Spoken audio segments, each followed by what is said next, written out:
realmente é um poder-dever do Estado em dizer o que é o direito, em solucionar os conflitos. Perfeito. E aí coloquei aqui os princípios que regem a jurisdição. Princípio da inafastabilidade, princípio da improrrogabilidade, princípio da investidura, princípio da correlação, da indelegabilidade, da inércia. Vamos falar um pouquinho sobre cada um. Esses princípios, todos estão vinculados à jurisdição. Quando eu falo de jurisdição, eu estou falando desse poder do Estado.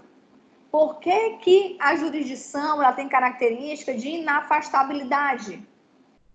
Princípio da inafastabilidade. O Estado não pode se afastar.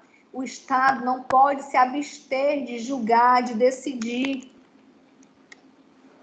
Tanto é que o Estado sempre tem que encontrar uma solução, é assim? Quando eu provoco o Estado e utilizo o meu direito de ação, o Estado precisa me dar uma resposta. Eu preciso ter esse respaldo e essa resposta do Estado. E ele faz isso através da sua jurisdição.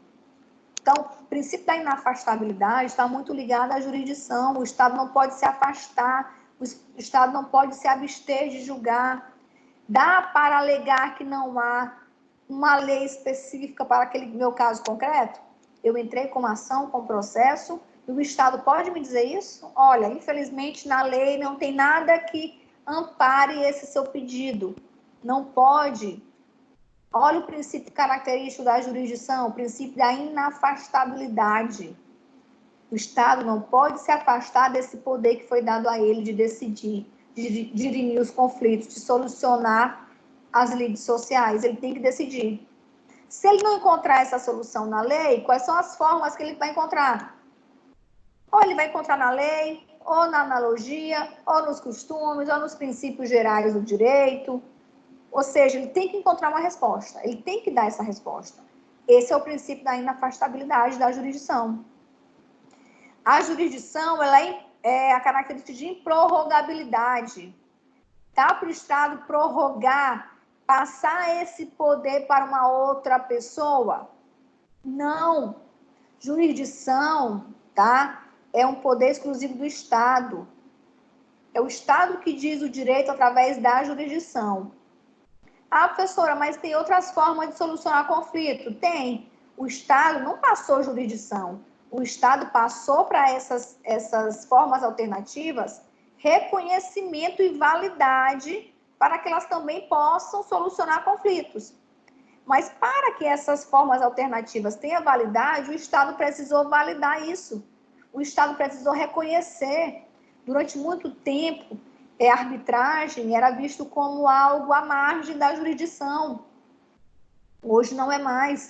Hoje o Estado já reconhece a importância da arbitragem e já dá essa validade jurídica à arbitragem. Ou seja, não é que ele prorrogou, não é que ele delegou, ele simplesmente reconheceu que dá para resolver sim alguns conflitos, não são todos.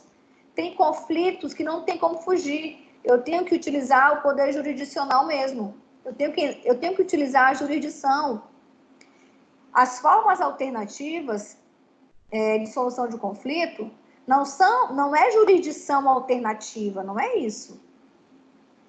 As formas alternativas é o poder do Estado validando situações que também podem ser resolvidas de outra forma.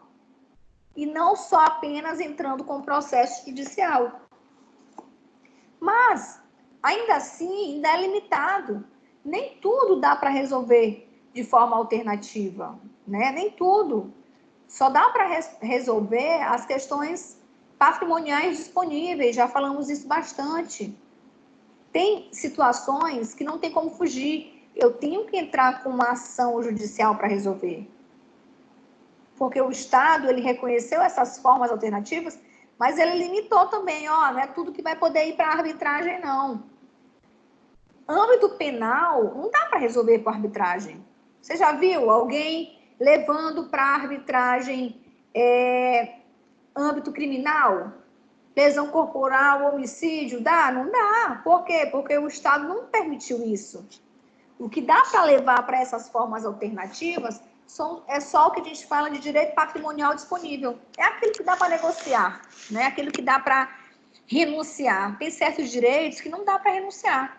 Se não dá para renunciar, quem tem o poder de resolver esses conflitos é só o poder jurisdicional. Ok?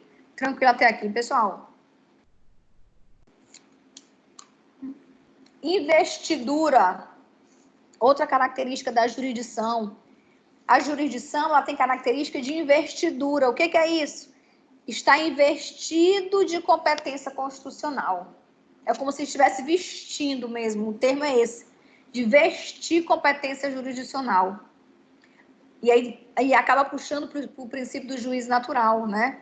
Eu tenho que estar investido, investidura dessa competência que a Constituição Federal deu, né? Para todos esses órgãos, para todos esses poderes. Não é todo mundo que pode decidir.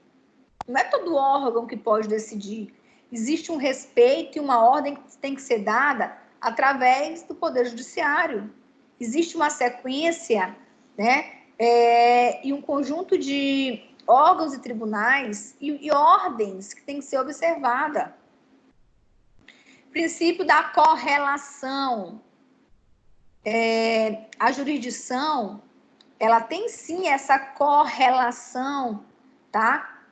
Com os demais ramos do direito. Jurisdição tem essa correlação, essa ligação. Correlação é ligação, né, com os demais ramos do direito. Todos os ramos do direito têm que estar em harmonia. Poder executivo, poder judiciário, poder legislativo são independentes, entretanto harmônicos entre si. Olha a correlação entre os poderes. Todos os órgãos do Poder Judiciário precisam estar correlacionados. Precisa todo mundo andar em sintonia com a nossa norma fundamental maior, já dizia Hans Kelsen, que é a Constituição Federal. Outra característica da jurisdição, que é a indelegabilidade. Indelegabilidade quer dizer, é indelegável. Não dá para o Poder Jurisdicional delegar isso para uma outra pessoa, para uma outra figura. É ele que tem que resolver. Essa atribuição é um poder e um dever do Estado. Não dá para delegar para alguém, não dá para passar esse poder para alguém, né? E a inércia. Outra característica da jurisdição é a inércia. A jurisdição, esse poder do Estado, está ali parado. Ela existe, mas está ali parado, precisa ser provocado. O Estado não vai vir para mim e perguntar, vem cá, você quer entrar com uma ação, com um processo contra alguém? Você quer entrar? Não vai fazer isso. Eu tenho que provocá-lo, eu tenho que acioná-lo. Mas para provocá-lo, para acioná-lo, eu tenho que fazer da forma correta. Por quê? Porque existe toda uma estrutura do Poder Judiciário que precisa ser observada. Existe toda uma regra de competência e de jurisdição que precisa ser observada. Eu aciono o Estado, esse Poder Jurisdicional, aí sim, após acionado, ele vem, atua nesse meu processo e dá impulso oficial. Olha aí como um princípio, a cara puxando o outro. Então, uma das características da jurisdição é exatamente essa inércia. O Estado está ali parado, ele está ali aguardando ser provocado. Após a provocação, aí sim, aí ele entra na relação jurídica ali das partes e vai encontrar a solução para isso.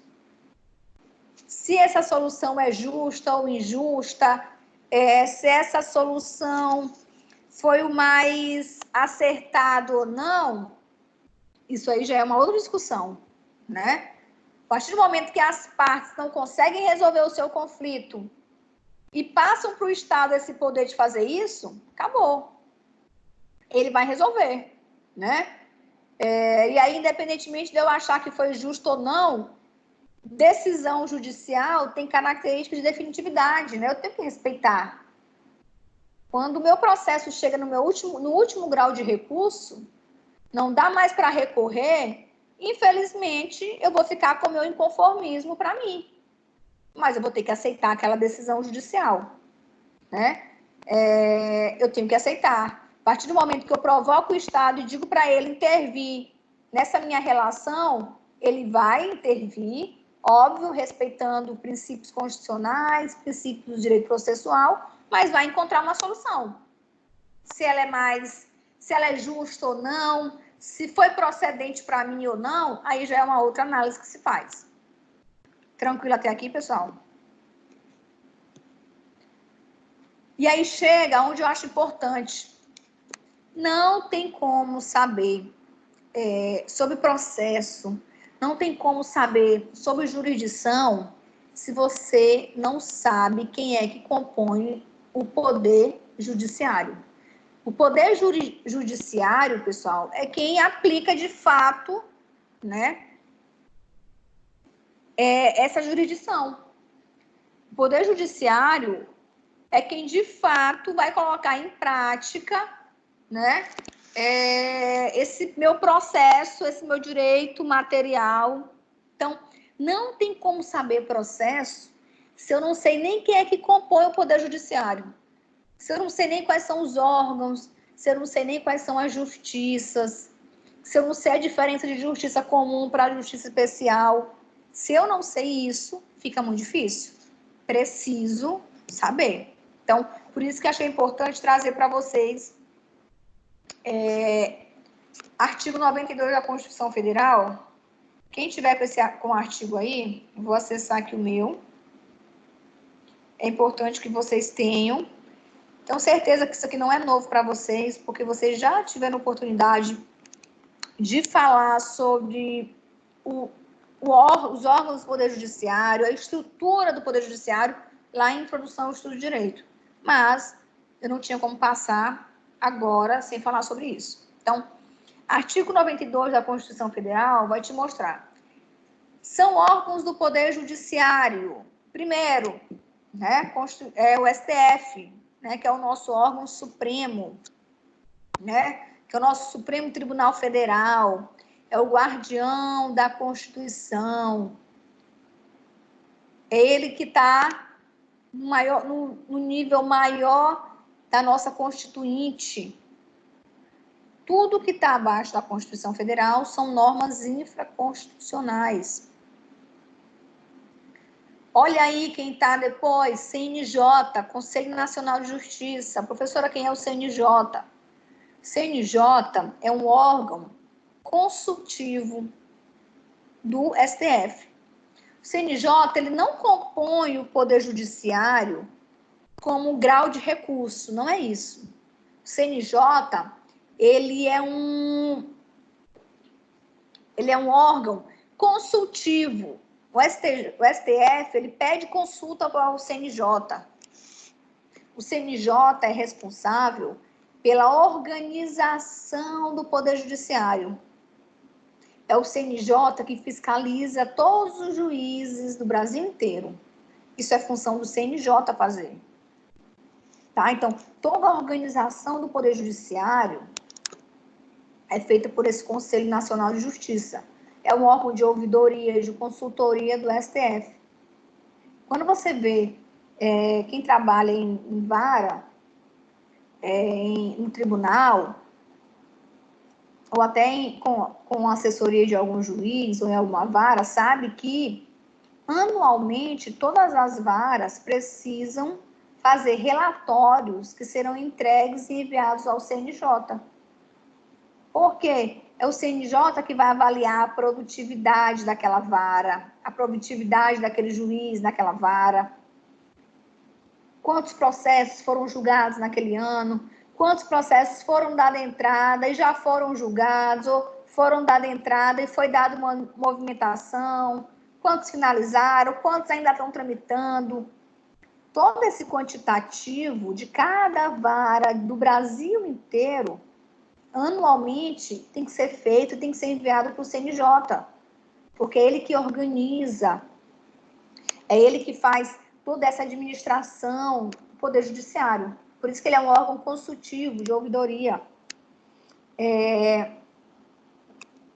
quando há algum ato de improbidade de algum juiz, de algum desembargador, isso vai para o CNJ. É o CNJ que determina a punição que vai ser dada a um juiz, a um desembargador. Ou seja, é aquele órgão que fiscaliza a atuação do judiciário. Então, é um órgão muito importante. Não é um órgão de grau de recurso. Eu não recorro para o CNJ. Não é um grau de recurso. Ele serve apenas para a ouvidoria e consultoria do STF. Perfeito? Aí, coloquei para vocês o STJ, Superior Tribunal de Justiça. O STJ, pessoal, o STF, ele é o guardião da Constituição Federal, não é assim? Se diz que o STJ, ele protege as normas infraconstitucionais. O STJ, ele é um tribunal superior, mas vinculado à justiça comum. Vou até passar aqui o slide. Olha aqui, ó. É essa estrutura que eu quero que vocês tenham na cabeça. Sempre quando falar de algum tribunal, sempre quando falarem para vocês, é o TRE, é o TST, é o STJ, eu preciso que vocês tenham essa noção aqui que eu acabei de colocar para vocês. Essa estrutura do Poder Judiciário que precisa estar muito clara na cabeça de vocês para que vocês entendam o processo, para que vocês entendam competência. Como é que eu vou falar de competência para vocês se eu não sei ou finjo saber que vocês sabem sobre a organização do Poder Judiciário? Impossível, não dá. Então, preciso que vocês estudem esse organograma do Poder Judiciário e não errem, não se equivoquem. Quem é justiça comum? Quem é justiça especial? Olha aqui, ó, quem compõe a justiça comum. Primeiro, eu tenho duas justiças, né? Ó, justiça comum e justiça especial. Tá todo mundo conseguindo ver? Sim. Sim? Ótimo. Então, vamos lá. Perfeito. Então, ó, eu tenho a justiça comum e a justiça especial. Quem é que compõe a justiça comum? Tá bem aqui, ó, justiça estadual e justiça federal. A justiça comum, ela é...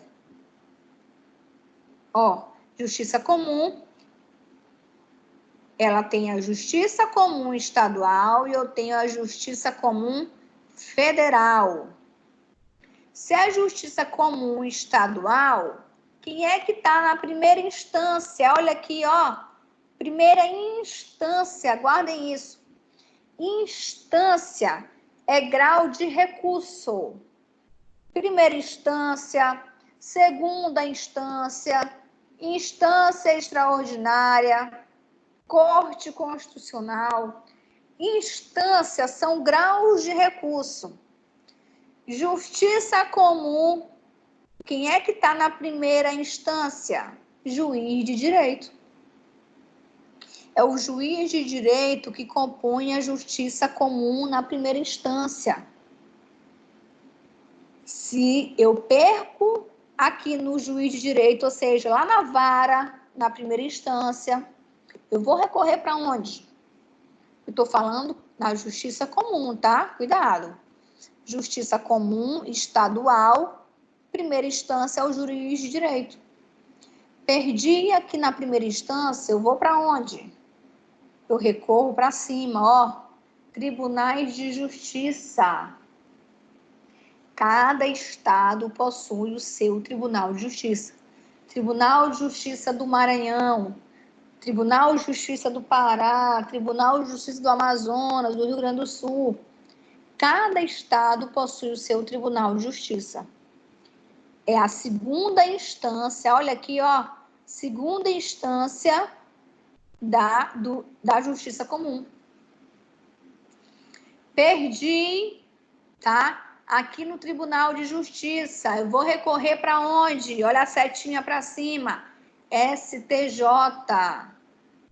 Superior Tribunal de Justiça, órgão colegiado e conhecido como instância extraordinária. Olha aí, tá em rosa. STJ é uma instância extraordinária. STJ, tá? Eu consigo pegar esse meu processo do Tribunal de Justiça do Maranhão e subir para o STJ sempre?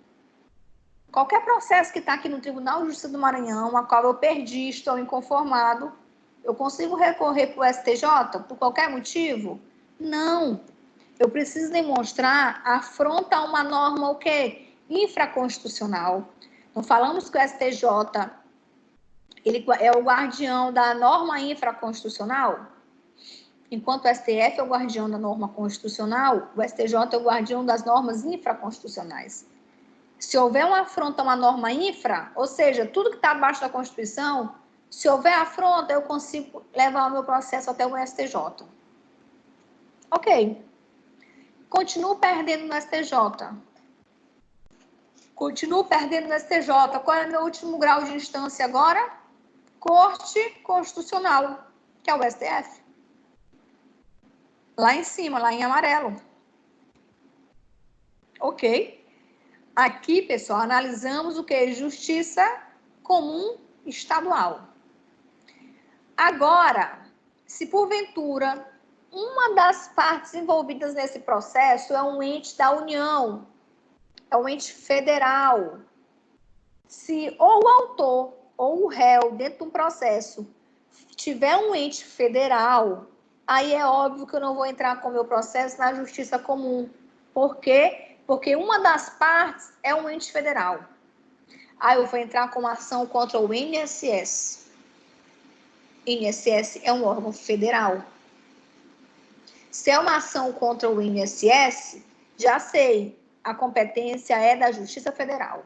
Então, para saber se a competência é da Justiça estadual ou federal, você tem que olhar se um dos polos da relação tem algum ente federal. Eu vou entrar com uma ação contra a própria União. Óbvio, eu vou entrar com ação na Justiça Federal.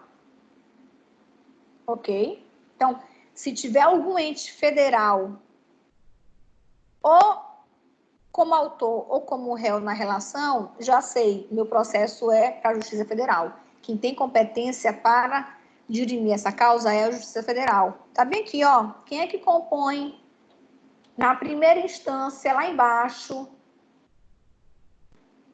quando eu falo de Justiça Federal? É o juiz federal. Então, juiz de direito, pessoal, é um termo que eu uso só para juiz da Justiça Comum de primeira instância. Juiz federal é juiz da Justiça Comum, porém, do âmbito federal. Tá? Juiz federal está na primeira instância, perdi. Meu processo é um juiz federal, deu improcedente meu pedido, vou recorrer para onde? Tem um tribunal específico, Tribunal Regional Federal. Continuo perdendo Tribunal Regional Federal. O Tribunal Regional Federal, ele é dividido por regiões, tá? Enquanto o Tribunal de Justiça aqui do lado, que é estadual comum, é dividido por estado, cada estado tem. O TRF não, o TRF ele é dividido por regiões, tá? O nosso Tribunal Regional Federal é da 13ª região, é 16ª região, né? São vários estados dentro de uma mesma região. Então, Tribunal Regional Federal é dividido por regiões. Perdi aqui no TRF, vou recorrer para onde? A setinha lá em cima, lá em rosa, para o STJ. É a nossa corte que protege norma infraconstitucional. Perdi no STJ, tenho a possibilidade de ir lá para a Corte Constitucional, STF. Até aqui tranquilo? Aqui superamos o que? A justiça comum. Mas olha para o lado esquerdo, olha para o lado direito da tua tela, que ele está te falando de uma outra justiça que temos, justiça especial. Justiça especial, o nome já está te dizendo. Ela tem especialidades, a natureza dos assuntos ali discutidos são diferentes, são específicos, são especiais. Quem é que compõe a justiça especial? Justiça do trabalho, a justiça eleitoral e a justiça militar. Pronto. Então, já consigo ter noção do que é a justiça comum e o que é a justiça especial. A comum se subdivide em estadual e federal, e a especial se subdivide em trabalho, eleitoral e militar. Cada um agora, vocês vão ver que tem tribunais específicos para cada um. Juiz, quem é que compõe a primeira instância da Justiça do Trabalho na primeira instância? Olha aqui, ó, o juiz de direito. É aquele que está lá na vara trabalhista, pegando as causas lá na primeira instância. Perdi meu processo aqui no juiz de direito. Ele não deu favorável a mim, não.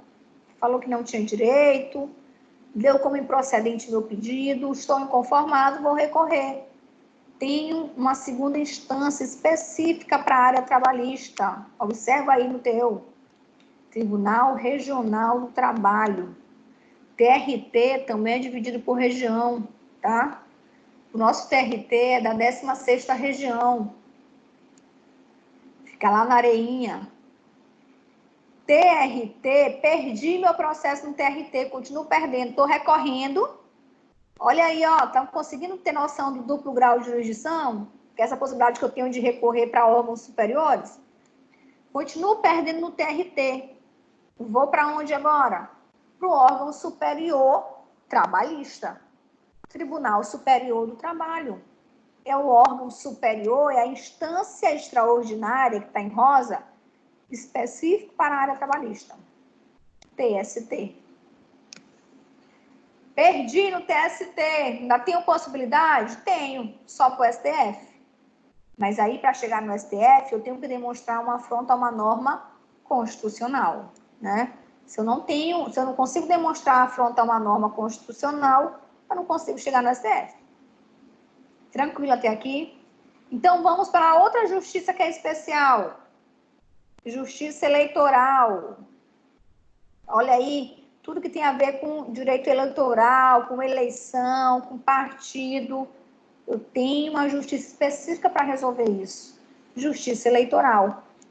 Quem é que está na primeira instância da justiça eleitoral? Junta eleitoral ou juiz eleitoral, tá? É a mesma coisa. Junta eleitoral, aí para vocês aparece junta eleitoral, ou o juiz eleitoral. Perdi na primeira instância, perdi lá no juiz eleitoral. Era candidato, perdi na primeira instância, vou recorrer para onde? TRE, Tribunal Regional Eleitoral. Também é dividido por regiões, tá? Tribunal Regional Eleitoral. O nosso também fica na Areinha. Continuo perdendo no TRE. Tenho possibilidade de recorrer para um tribunal específico da área eleitoral? Sim. Olha a seta para cima. Recorro para o TSE, Tribunal Superior Eleitoral, que é a instância extraordinária da área eleitoral. Continuo perdendo no TSE. Eu tenho a possibilidade de recorrer para o STF, né? Desde que eu consiga demonstrar afronta a uma norma constitucional. Ok, pessoal, tranquilo até aqui. Vão me dando ok. Tranquilo, né? Terceira justiça especializada ou justiça especial é a justiça militar. Tá bem aqui do lado direito da telinha de vocês. Justiça militar. Quem é que compõe a primeira instância da justiça militar? É o que a gente chama de auditoria militar, ou então juiz militar mesmo, tá? Perdi no juiz militar. Eu vou recorrer para onde? Percebe que aqui tem uma diferença? Para a área militar, eu não tenho segunda instância, tá? Para a área militar, eu tenho apenas um tribunal superior. que é o que a gente chama de Superior Tribunal Militar. Para a área militar, o Tribunal Superior Militar, ele fica entre a segunda instância e a instância extraordinária. Eu não tenho um órgão regional aqui, igual eu tenho nos demais. Ó. Pode perceber que tem uma parte vaga aqui, né? Então, perdi no juiz militar, eu vou direto para o Superior Tribunal Militar. Se eu continuo perdendo no Superior Tribunal Militar, eu já recorro direto para o STF, desde que eu consiga demonstrar afronta a uma norma constitucional. Turma, é importante vocês mencionar que, professora, quem é que pode ser julgado por essa justiça militar? Esse militar comum que a gente vê é policial militar? Não, tá, pessoal? Policial militar, ele é julgado pela Justiça Comum Estadual.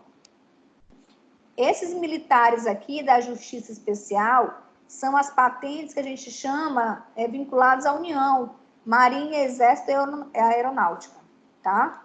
Então, quem pode ser julgado por esse Tribunal Superior Militar aqui, por essa Justiça Militar, é só quem compõe as patentes vinculadas à União, Marinha, Exército e Aeronáutica. Militar comum, né? Polícia Militar dos estados, eles são julgados pela Justiça Comum Estadual, tá? É aquele juiz comum de direito mesmo, certo? Quero que vocês olhem bastante para esse organograma e entendam, né, para que não tenha dúvida quanto a essa organização. Percebam, pessoal, que o STJ, ele só serve para a justiça comum. Consegue ver isso aí? Ó, o STJ, aqui no lado esquerdo da tela de vocês, ele só é grau de recurso da justiça comum, ou estadual ou federal. Você consegue recorrer ao STJ. Justiça especial, tem alguma setinha para o STJ? Não. Justiça especial, ou seja, eleitoral, trabalhista e militar, possuem tribunais superiores próprios. Então, guardem isso.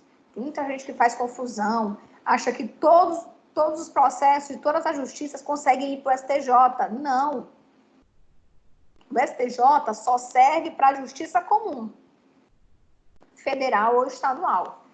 As justiças especiais, eles possuem tribunais superiores próprios, específicos de cada área. É o TST, é o TSE, é o STM. Perfeito? E aí percebam que, independentemente se é justiça comum ou justiça especial, todo mundo consegue chegar ao STF, né? Ou seja, justiça comum estadual, federal, trabalhista, eleitoral, militar, todos finalizam com a seta para o STF. Óbvio, né? Ele é o guardião da Constituição, é o nosso último grau de recurso para todo o ordenamento jurídico, né? Para todo o Poder Judiciário. E aí se atentem para o CNJ, olha aquele órgão que falei. Olha o CNJ, tá ali do lado do STF, a setinha ali. Consegue ver que a seta do CNJ está vinculada diretamente ao STF. Por quê? Porque ele é um órgão consultivo de ouvidoria apenas do STF. Não é grau de recurso. Você está vendo alguma setinha de algum órgão indo para o CNJ? Não, porque o CNJ não tem competência para isso. O CNJ é um órgão de administração de todo o Poder Judiciário, tá? Então, ele é um órgão de ouvidoria e consultoria do STF. Por isso que tem apenas uma setinha vinculada ali diretamente ao STF. Turma, conseguiram entender? Foi a melhor forma que eu achei para que vocês conseguissem entender o que eu estou falando, né? Falar de um organograma sem colocar para vocês visualizarem seria meio difícil, seria quase que impossível. Então, foi a forma que eu encontrei para que vocês conseguissem acompanhar o que eu estou falando e ficar de uma forma mais fácil, uma forma mais elucidativa para que vocês consigam visualizar. Isso aqui, pessoal, é para vocês colocarem na cabeceira da cama de vocês. Quando acordar, olhar o organograma do Poder Judiciário, tá? Brincadeira à parte, mas de fato é quase isso mesmo. Você só vai entender sobre competência quando um cliente chegar para vocês, eu tô com um problema com o INSS ou com a Caixa Econômica Federal. Para aí, você já tem que saber aonde você vai dar entrada nessa ação. Você só vai saber se você souber esse organograma. Se você souber quem é que compõe, qual é a competência de cada órgão. Então, a partir de agora, isso tem que ser automático. Quando contarem um caso para vocês, você já tem que ir mentalizar qual é a justiça, se eu entro no primeiro grau, se eu entro no segundo grau, tá? Isso tem que ser um exercício diário de vocês a partir de agora. Ok, pessoal? Tudo bem? Todo mundo tranquilo? Alguma pergunta quanto a esse organograma?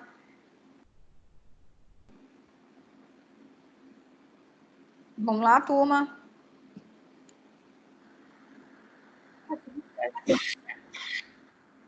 Alguma pergunta? Não, né? Então, vou considerar que está todo mundo entendendo perfeitamente. Certo? Então, vamos lá.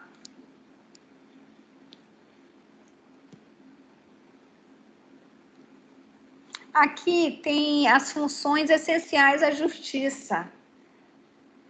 Quais são as funções que estão ligadas à justiça e que são importantes?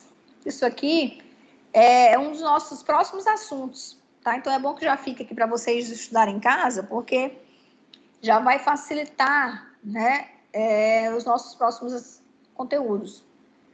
Para a garantia dos direitos fundamentais, como o direito à educação, é necessário que todas as pessoas tenham a oportunidade de exigi-los.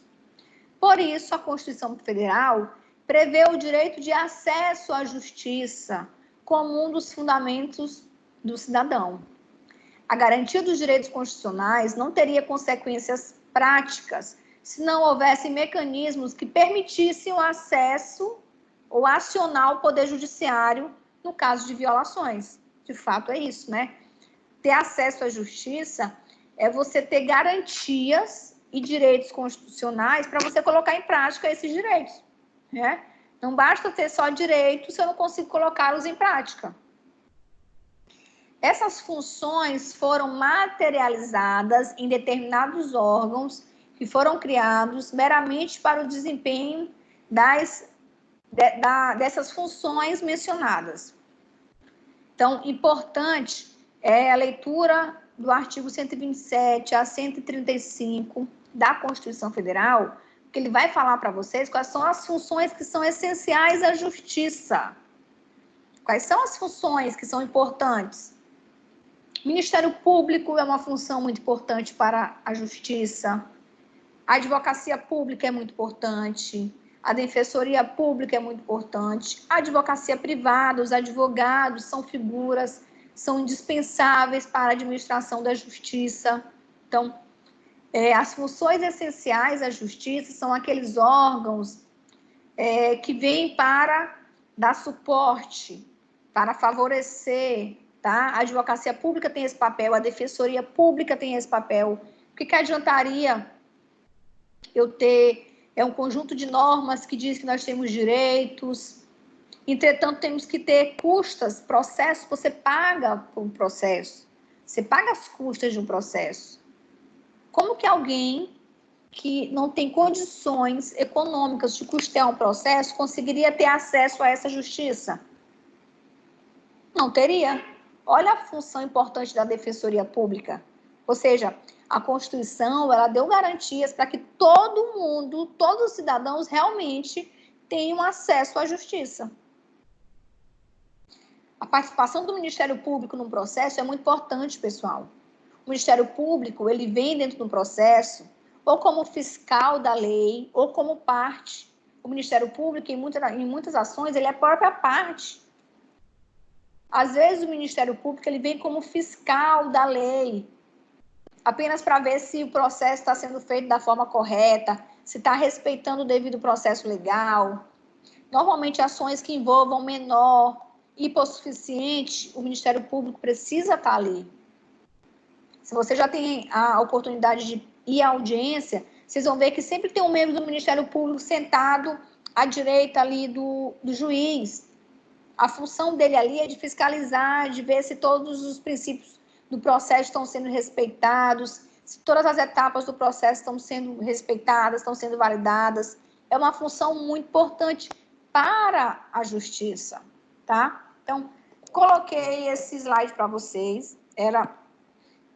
Todo o slide é importante que vocês leiam, que vocês estudem, porque tudo tem a ver com a disciplina, mas os pontos que eu precisava para a aula de hoje era esse organograma do Poder Judiciário. Tranquilo, pessoal? Certo? Então, fica aí para vocês esse material. Eu coloquei lá na postagem para vocês acessarem. Perfeito. E aí, vamos dando continuidade. Eu vou voltar só para deixar aqui, mas não vou mais utilizar esse slide, tá? Não sigam mais aqui o slide, não. Era só realmente para mostrar para vocês esse organograma do Poder Judiciário.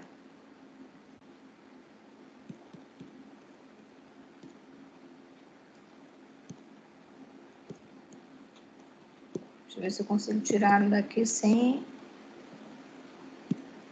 parar a apresentação. Pronto. Certo, pessoal? Então, primeira etapa da aula superada, que era essa. Vamos falar, então, das características da jurisdição. Já sei sobre o Poder Judiciário, já sei sobre os órgãos do Poder Judiciário. Então, quais são as características da jurisdição? Então, primeira característica, ele tem caráter de substitutividade. O que é isso? Característica da jurisdição. A jurisdição, pessoal, ela substitui a vontade das partes. É exatamente isso. Quando você entra com uma ação, você pede a intervenção do Estado naquele teu processo, aquela intervenção do Estado vai decidir sobre aquela lide e vai substituir a vontade das partes. As partes tiveram oportunidade de resolver o seu conflito, não resolveram. Quem vai resolver agora é o Estado. Olha aí, a substituição da vontade das partes. Então, a primeira característica de jurisdição é essa, de substitutividade, tá? Substituição da vontade das partes. Coloca assim, segunda característica importante de jurisdição é o que a gente chama de escopo jurídico de atuação do direito. Escopo jurídico de atuação do direito. Mediante o exercício da função jurisdicional, busca o Estado fazer com que se atinja em cada caso concreto os objetivos das normas de direitos substanciais. Ou seja, em cada processo, o que o Estado vai tentar fazer é trazer essa resposta para a sociedade, mas buscando essa resposta nas normas de direito. Então, o direito, olha como o direito processual está ligado com o direito material. Então, dentro de um processo, o escopo, o objetivo do direito é encontrar normas jurídicas substanciais que consigam dar essa resposta, que consigam dar esse respaldo. Perfeito? Outra característica da jurisdição é a lide, né? Ou seja, a pretensão resistida a conflito. A jurisdição vai vir em regra, guarda isso, a jurisdição ela vem em regra exatamente para dirimir as lides, dirimir os conflitos. Lá na frente a gente vai ver que tem uma jurisdição com um sentido um pouco diferente disso, mas em regra a jurisdição ela vem para resolver as lides, os conflitos. A jurisdição tem característica de inércia, né, de paralisação. Artigo 2º do CPC de vocês, ele fala sobre isso. Peguem aí o artigo 2º de vocês do CPC. Vou pegar aqui o meu. Quero ler para vocês. Olha aí o princípio que já falamos. O processo começa por iniciativa das partes e se desenvolve por impulso oficial, salvo as exceções previstas em lei. E é exatamente isso. O processo inicia por iniciativa da parte, né? Porque eu preciso deflagrar o processo, eu preciso utilizar o meu direito de ação. Depois, o processo vai sendo dado continuidade pelo impulso oficial, né? Turma, vocês precisam saber artigo 1º, artigo 2º, 3º, até o 15º, tudo isso já falamos. Do 16º ao 20º, em diante, na verdade, 16º até o 41, ele vai te falar sobre jurisdição. Então, é importante que vocês saibam e leiam, tá? Do 42 em diante, ele já vai falar sobre competência. Então, que a gente vai falar daqui a pouco, tá? Então, leitura importante de todos esses artigos. Turma, outra característica da jurisdição é o caráter de definitividade. Atos jurisdicionais são suscetíveis de se tornar imutáveis, não podendo ser revistos ou modificados. Essa é a regra. Atos jurisdicionais, em regra, pessoal, eles têm caráter de definitivos, de imutáveis, tá? Ou seja, em regra, após o trânsito em julgado de um processo, após eu chegar na última instância, lembra lá do organograma? Após eu chegar na última instância, no último grau de recurso, eu não tenho mais o que recorrer. Mesmo que se eu continuar achando que foi injusto, que a sentença que foi dada não corresponde ao que eu pretendia, eu tenho que me conformar. Em regra, decisão judicial, atos jurisdicionais, eles têm características de definitividade, de imutáveis. Ah, professora, tem algumas exceções a isso? Tem, tá? Exceção fica lá para frente, quando vocês realmente entrarem em processo civil 1. Tem uma ação, é ação rescisória. É uma ação específica para atacar trânsito em julgado. Existe uma possibilidade de você atacar um trânsito em julgado, ou seja, depois do último grau de recurso, em regra, eu não tenho mais o que ser feito, né? Eu tenho que me conformar. Mas há uma possibilidade, né, de uma ação rescisória, ou seja, para mudar o trânsito em julgado. Mas eu tenho que respeitar 2 anos após o trânsito em julgado. E mesmo assim, eu tenho que respeitar alguns requisitos para isso, né? Desde que venha uma prova que mudaria completamente o sentido daquele processo. Se na época eu tivesse essa prova, eu conseguiria ter tido êxito nesse meu processo. Se eu consigo demonstrar isso, eu consigo desarquivar um processo e mexê-lo novamente nele, naquele conteúdo. Mas isso eu não vou entrar em detalhe com vocês agora, porque vocês precisam de mais conhecimento para entender sobre isso. Então, o que eu quero de vocês agora é que vocês entendam que, em regra, atos jurisdicionais têm características de definitivos, de imutáveis. Não é algo que eu mudo de um dia para o outro, não. Por quê? Porque atos jurisdicionais, eles precisam trazer segurança para as partes. Como é que pode? Eu ganhei em um processo, chegou no último grau de recurso, não tem mais recurso, ou seja, isso traz segurança para as partes. Imagina se a todo tempo eu pudesse mexer nesse processo e pedir para ser reavaliado. Ou seja, não ia ter fim nunca um processo, né? Então, por isso que tem essa característica de imutável. Depois de decidido em última instância, ele tem essa característica de definitividade, tá?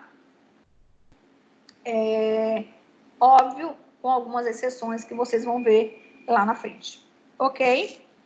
Quando eu falo de jurisdição, em poderes vinculados ao Estado, poder jurisdicional, poder legislativo, poder executivo, já falamos na aula passada. Sempre lembrem que todos esses poderes, eles têm funções típicas e funções atípicas. Poder judiciário, a função típica é decidir, né, as lides, nos casos concretos. Mas o Poder Judiciário tem funções atípicas. Atipicamente, o Judiciário também administra. Atipicamente, o Judiciário também legisla, tá? Dentro da sua competência.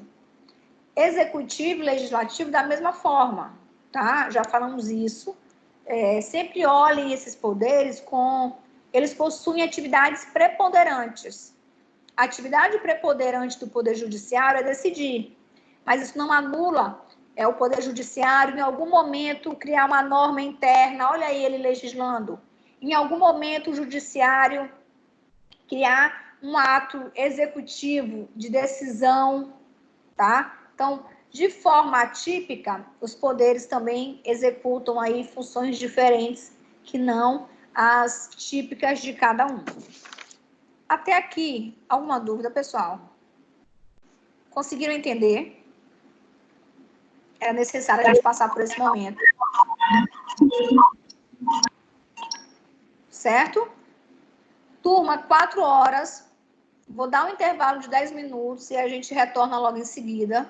Então, vejam se vocês conseguem ter acesso a esse material que eu coloquei lá na postagem, nos arquivos.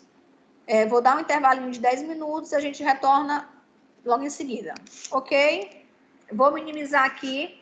Alguma dúvida, pessoal? Me deem um ok aqui nas respostas. Ok, ok. Se não tiver dúvida, se tiver, digita ou fala. E aí respondo no final.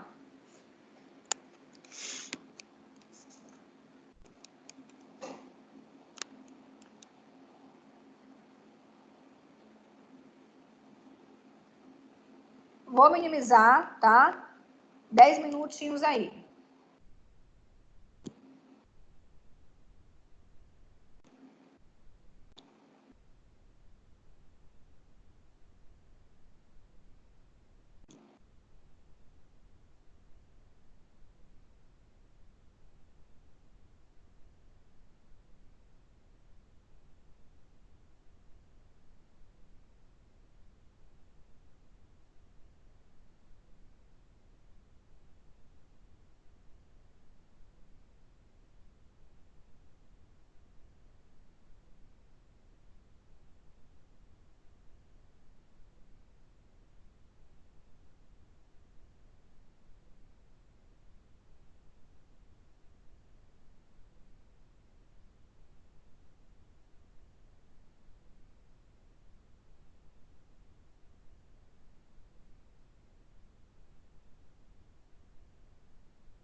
Vamos lá, pessoal, vamos voltando. Todo mundo me ouvindo? Turma, na barra que aparece para vocês, bem no centro da tela, vamos lá. Todo mundo me ouvindo perfeitamente?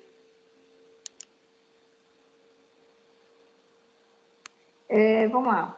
Pessoal, tem alguns alunos perguntando, professora, como é que faz para escrever no chat, para conversar? Para mim, aparece quando eu aperto o mouse na tela, tá? Tenta movimentar o mouse de vocês, aparece uma barrinha, né? Que parece, é onde você ativa e desativa a câmera, onde você tira e muda o som, e aparece uma nuvenzinha, que é de conversa. Se você clicar nessa nuvenzinha, aí aparece a barra de conversas ao lado, tá? Eu percebo que vocês não conseguem visualizar essa barra, né? Não sei porquê, todas as minhas outras turmas, isso acontece naturalmente.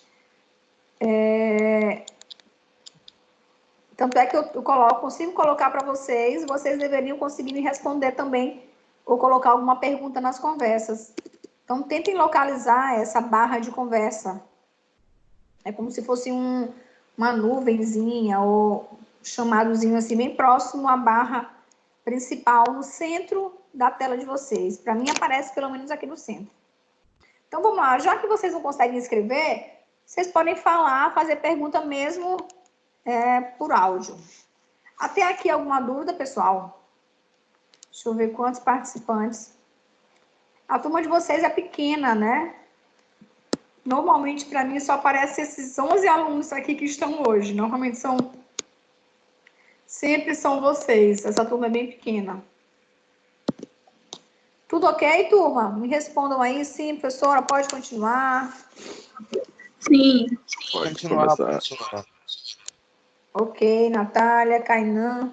Então, vamos lá. Além daqueles princípios que a gente já havia falado, falamos dos princípios vinculados à jurisdição, né? Inevitabilidade, indelegabilidade, aderência ao território, também é importante colocar esse princípio vinculado à jurisdição, né? Princípio da investidura, né? A jurisdição só é exercida porque tem competência para fazer isso, né? Quem é investido de competência jurisdicional. Princípio aderência ao território, também é um princípio importante quando se fala de jurisdição. Princípio da aderência ao território. Está limitado à soberania nacional do país, a limitação da soberania nacional ao território do país, ou seja, a jurisdição brasileira ela é exercida em todo o território nacional, né? Então, o princípio da aderência ao território é essa limitação da soberania nacional ao território do país, né? Princípio da indelegabilidade é vedado delegar atribuições, né? O juiz é um agente do Estado, é importante que vocês vejam isso. O juiz, ele é um agente do Estado. O juiz está ali no processo representando o Estado, né? Então, é vedado delegar esse poder para uma outra pessoa que não tenha competência jurisdicional para isso. Princípio da inafastabilidade, falamos. Princípio do juiz natural. Juiz natural é aquele investido de jurisdição, é aquele que tem competência constitucional para exercer essa função, né, para ser o agente que representa o Estado. Ok. Turma, a jurisdição tem dois poderes vinculados à jurisdição. Um é o poder jurisdicional, que é esse poder de julgar, de dirimir, de resolver os conflitos dentro de um processo. Tem um outro poder muito importante da jurisdição, que é o poder de polícia, tá? A jurisdição, ela possui poder de polícia, sim, né? O que é o poder de polícia? O juiz, ele pode exercer poder de polícia em audiência, utilizar desse poder que ele tem para organizar, utilizar desse poder que ele tem para conduzir medidas que até então seriam medidas que só a autoridade policial tem. O juiz, em alguns momentos, ele tem também esse poder de polícia. Isso é uma característica também da jurisdição, tá?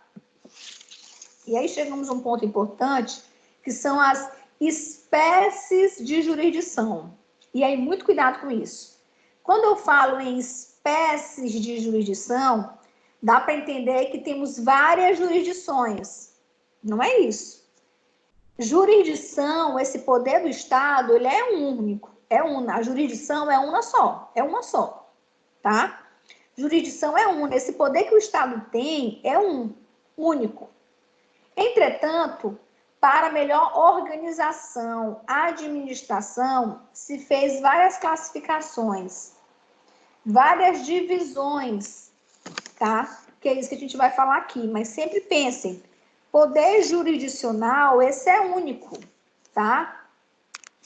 É único e exclusivo.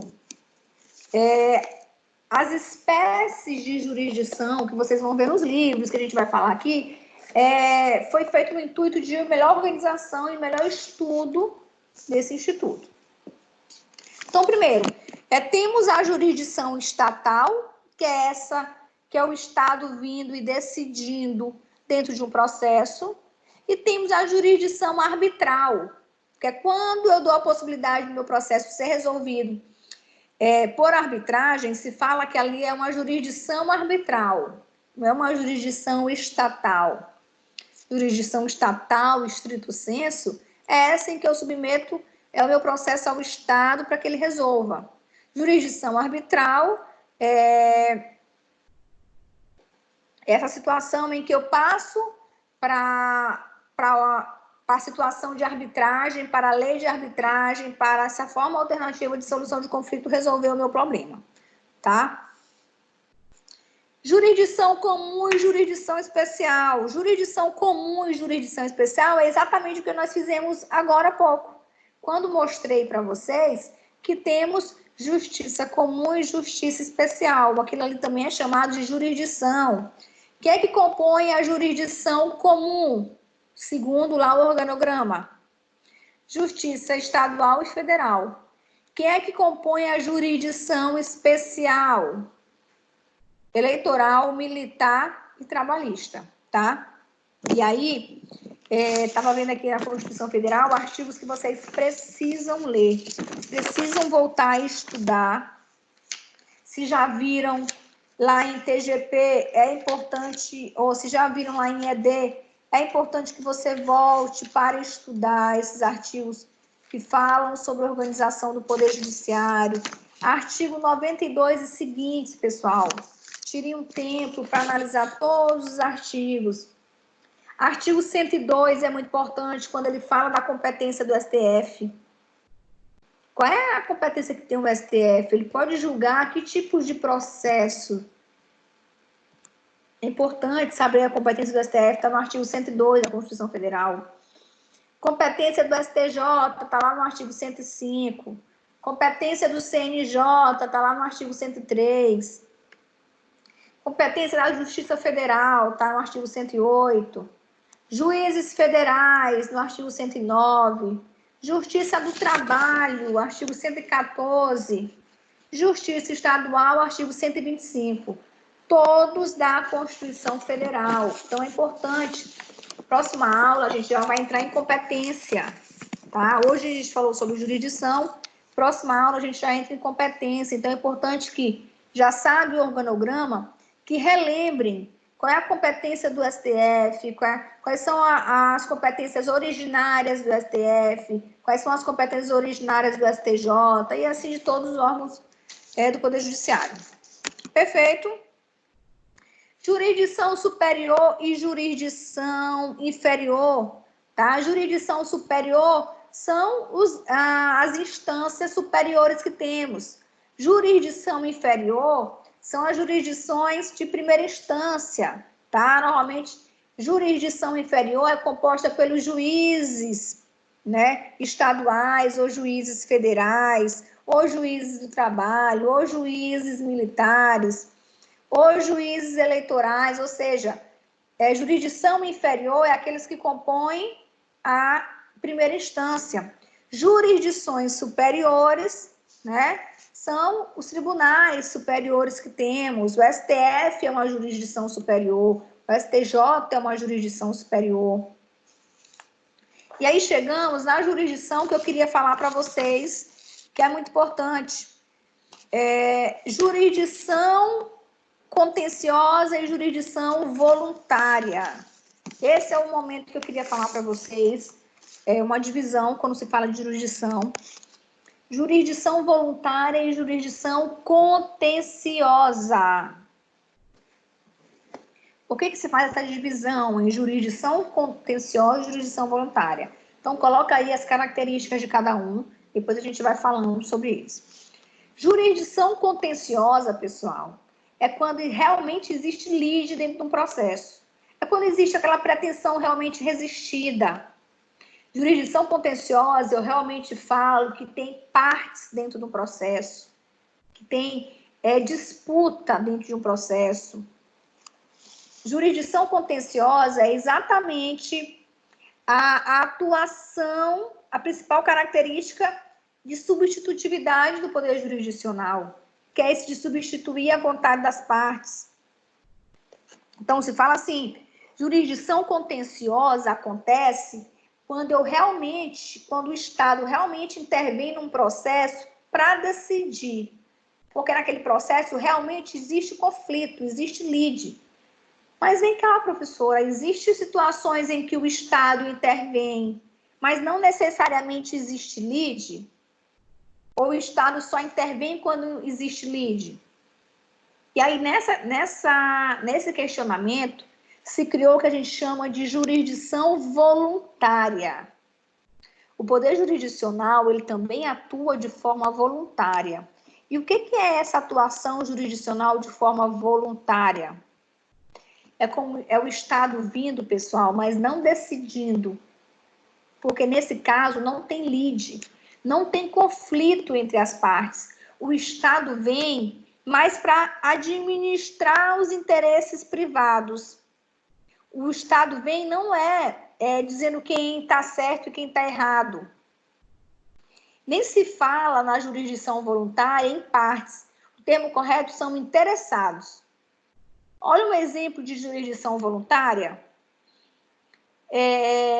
Marido e mulher, os dois, não há conflito entre eles, os dois resolvem se separar, os dois estão em acordo com todos os termos e atos que vão fazer, cada um já disse, você fica com essa parte, você fica com essa. Não há lide, não há conflito entre os dois querem a separação, os dois já decidiram todos os pontos, como vai ser dividido, todos os bens. E aí eles entram com um divórcio consensual. Entretanto, por terem filhos menores, eles precisam entrar com uma ação judicial para isso. Lembra que falei que o Ministério Público sempre vai atuar quando tem menor dentro do processo? Todas as vezes que tiver menor envolvido dentro do processo, o Ministério Público precisa estar ali atuando, fiscalizando. Esse exemplo que eu dei para vocês de um divórcio consensual, em que não existe em tese lide, porque os dois concordam, os dois já decidiram todos os pontos importantes, o que tem que fazer, o que não vão fazer. Entretanto, não dá para eles resolverem esse divórcio de forma extrajudicial. Eles vão ter que entrar com uma ação judicial, por quê? Porque tem menor envolvido. O Estado precisa saber como é que vai ser essa guarda, quem vai ficar com quem, como é que vai ser a administração desse menor.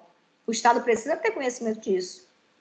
E aí, quando se entra com uma ação nesse sentido, se fala que o Estado intervém não como jurisdição contenciosa, mas como jurisdição voluntária, porque, na verdade, ali não existe partes. Os dois são interessados, o marido e a mulher são interessados pelo mesmo objetivo. Não existe conflito, ninguém está brigando pelo bem do outro, ninguém está brigando por nenhum ponto, já está tudo resolvido. Professora, mas para que precisa do Estado intervir nessa situação? O Estado vem para homologar o que eles decidiram. O Estado vem para dar validade ao que eles decidiram. tá? Então, olha aí a importância da jurisdição voluntária. Então, muito cuidado. A gente acha que o Estado só vem para decidir a lide. Essa é a principal característica, né? Do Estado intervir para decidir conflito entre as partes. Mas, em alguns momentos, o Estado vem para administrar esses interesses privados. Não há lide, não há caráter de substitutividade, não há conflito entre as partes. Na verdade, o Estado vem para validar, para concordar com o que as partes já, com o que os interessados, na verdade, já decidiram, já resolveram. Conseguiram entender, pessoal? Esse era um ponto que eu queria parar sobre jurisdição contenciosa e jurisdição voluntária, tá? A professora só falou de várias jurisdições, então, existem várias jurisdições, o entendimento não é esse. Jurisdição é uma só, é esse poder e dever do Estado em dizer o que é o direito. Entretanto, a título de estudo e de organização, se faz essa divisão. Jurisdição superior, jurisdição inferior, jurisdição contenciosa, quando existe lide, jurisdição voluntária, quando não tem lide, quando não tem conflito. Jurisdição estatal, quando o Estado realmente intervém nessa função precípua que é dele. Jurisdição arbitral, é quando eu utilizo a lei de arbitragem ou a arbitragem para solucionar conflito. Até aqui tudo bem, pessoal? Tudo tranquilo? Alguém tem alguma dúvida até aqui? Alguém com alguma dúvida até aqui? Então, o que eu quero para vocês para a próxima aula? Competência. Competência é o nosso assunto da próxima aula. Hoje falamos só sobre jurisdição, então estudem jurisdição, essas características, esses princípios que falei da jurisdição. Estudem sobre jurisdição contenciosa e sobre jurisdição voluntária, cai muito em prova, tá? Nosso próximo assunto é competência. Competência, pessoal, é o limite da jurisdição. Guardem isso. Competência é o limite da jurisdição. Quando eu falo que a Justiça do Trabalho, eles têm competência para julgar causas que envolvem ações trabalhistas, causas que têm natureza trabalhista, estou falando da competência deles. Eles têm jurisdição? Tem, porque eles estão investidos de competência, né? Foi dado a esse órgão fazer essa decisão. Entretanto, eles não podem decidir sobre tudo. A jurisdição deles está limitada à área trabalhista. Olha aí a competência deles. Então, competência é o limite da jurisdição, é a limitação da minha jurisdição, até onde eu posso ir, o que eu posso julgar. Por isso a importância e a leitura desses artigos da Constituição Federal, que vocês viram em IED. Quando fala lá nos artigos, no 102, no 103, no 105, no 108, ali ele está te falando sobre competência. Qual é a competência do STF? Está lá no artigo 102. Qual é o limite de jurisdição que o STF tem? Está lá no artigo 102. Então, próxima aula a gente já entra em competência, tá? Pessoal, gente, só para situá-los, nós já estamos na unidade 3. Já estamos na unidade 3 do AVA de vocês, ok? Então, a gente encerra a nossa aula por aqui. Alguma dúvida até aqui? Alguma dúvida até esse momento? Não. O que eu quero de vocês? Entrem no AVA de vocês, olhem os encontros, vejam lá, hoje expira um prazo da atividade 2, valendo 400 pontos. Finalizem hoje essa atividade, já respondem e enviem. Daqui a 2 ou 3 dias já vou colocar uma outra atividade para finalizarmos 1000 pontos da atividade parcial. Tá? Então, a primeira atividade valeu 200 pontos, segunda atividade 400 pontos, que expira hoje, terceira atividade mais 400 pontos, que expira, já vou colocar daqui a 2 ou 3 dias. Então, Entrem no aba de vocês, estudem e venham com perguntas na nossa próxima aula. Próxima aula, eu já entro em competência. Professora, Ok, pessoal? professora, Tudo bem? Tudo tranquilo? a primeira atividade não apareceu para mim. Aí eu mandei um e-mail para Caleb. Pronto. Quem não conseguiu a primeira atividade, já prorroguei o prazo. Acessem o aba de vocês, que tem lá também a atividade nova que eu passei para quem perdeu a atividade 1, tá? Acessem o aba, que tem lá a prorrogação, e me enviem, porque a prorrogação vai até hoje, tá? Tá desde quinta-feira no aba de vocês. Então, acessem o aba de vocês para vocês saberem sobre esses prazos, tá? Quem não teve acesso e já está com acesso, o prazo já está correndo lá para vocês, tá? Então, acessem e respondam as atividades que estão lá.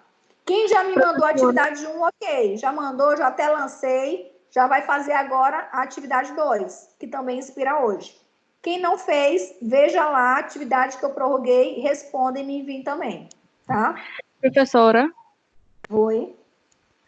é porque as provas estavam previstas para a semana que vem. Você tem alguma notícia sobre? Não. Esqueçam prova por enquanto, tá? Porque não tem nenhum posicionamento da instituição ainda. Creio que a gente só retorne com aula presencial em maio, tá?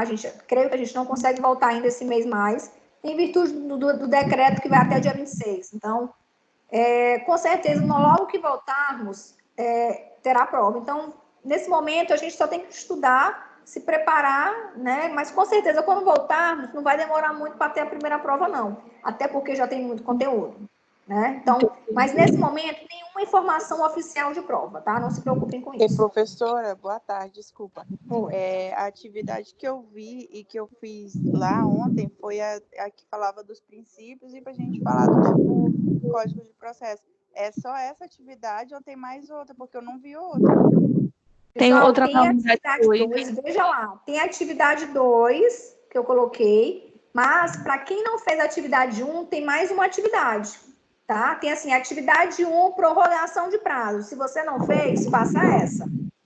Além da atividade 2, que já foi lançada também. Então, verifica lá direitinho em todos os encontros que vocês vão ver, tá? Quem já fez a atividade 1, não se preocupe, já faça a 2, tá? Quem não fez a 1, vai fazer a 1 e a 2 e me enviar até hoje, prazo até hoje. Por isso que fiquem sempre acessando o aba de vocês, porque daqui a 2 ou 3 dias já vou mandar a atividade 3, valendo para compor a nota da parcial 1 de vocês, tá?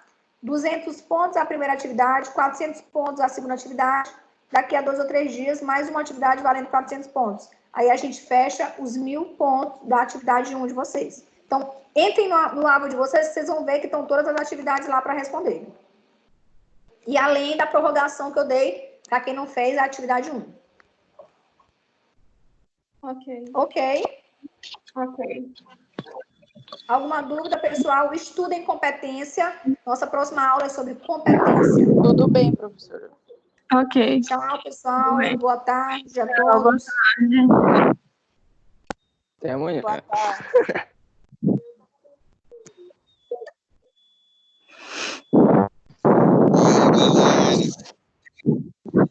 Eu estudei, Yuri. Yuri, vai falar, Yuri.